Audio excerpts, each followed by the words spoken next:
While Chapter 2 doesn't live up to the high standard of its predecessor, it is a good enough conclusion. First off, my opinions on the other incarnations of this story. I have not read the book, but I am working on it. This could take some time.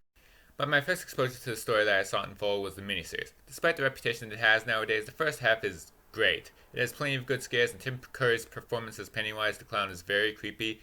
It's in the second half where it starts to fizzle out, but doesn't really go into the territory of bad until the ridiculous climax sequence that probably looked better on paper.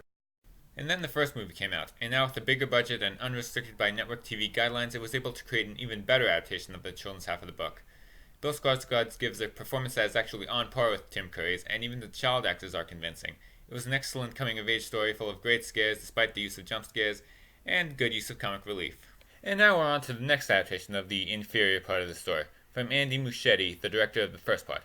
And this could have been worse. A lot of what works could be contributed to a great cast including James McAvoy, Jessica Chastain, and Bill Hader. Skarsgård is as creepy as always, and the losers carry a lot of depth to their characters. Bill Hader also provides plenty of comic relief. There also seems to be more of an artistic flair to the direction, particularly with certain scene transitions. Also, the subplot of James McAvoy trying to save another kid in an attempt to get over his guilt was a great addition. I don't know whether or not it was in the book, but since it wasn't in the series, I'll give the movie credit for it. There are also plenty of good scares, even if they aren't as good as its predecessor. The scene with the little girl under the bleachers was a great way of showing how Pennywise can lure in children and make them abandon their common sense. Unfortunately, it has a runtime of almost 3 hours, and you do feel it, a lot of which is focused on a surprising amount of flashbacks with the cast of Chapter 1. Personally, I thought they were just kind of filler, but my brother actually told me that he thought they were the best parts since they added more context to the original.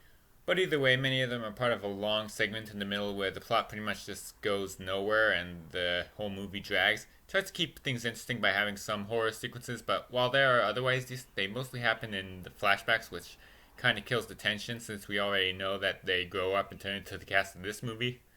Also, they might have used a little too much CGI in certain scenes. In the first one, it was used pretty well to either enhance the clown's face or create some legitimately disturbing images, but here they use it to create anything they want, and at times it doesn't look that scary. Overall, it's a little too big for its own good. Say what you will about the second half of the original miniseries, but it does handle a lot of things with a little more subtlety and works all the better for it, like the fortune cookie scene. In the series, it was a very simple scene that has its desired effect. In this movie, it's a big, hyperactive sequence with CGI overload, and it ends with a joke. It doesn't work as well. And then the ending isn't that much better than the original. Pennywise's true form looks only slightly less ridiculous than in the series, and ends with something that really only works from a thematic standpoint. It shows that they had to let go of their fear, but as a plot point, it's just kind of stupid. Although the climax is great when it's not focusing on Pennywise's true form. But when the movie is good, it's good. It has great scares and an excellent cast. It knows that the original story doesn't have the best ending, as indicated by meta references to the James McAvoy character being an author who is bad at writing endings. But they tried to make a satisfying conclusion, and they succeeded more than anyone else has thus far.